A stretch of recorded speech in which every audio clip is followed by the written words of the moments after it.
tonight we have a wonderful opportunity to meet here in Vračar at the hall of the Skupština to celebrate a Czech evening, and I'm very glad to be here. You know, the Czech embassy is located in Vračar at Boulevard Krália Alexandra, so this is in fact our neighborhood and our Skupština as well. So it's important for me for this reason also. And it's good to see that Czechs have come from Bela Crkva and other villages from South Banat, and also some Czechs from Belgrade, to show us a program consisting of Czech folk songs and dances.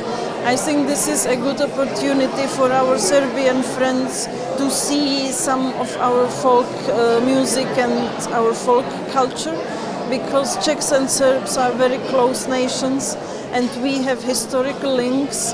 In fact, the Czechs came to Banat first half of 19th century, so it's a historical minority which has deep roots in Serbia, and we had many contacts between our countries ever since.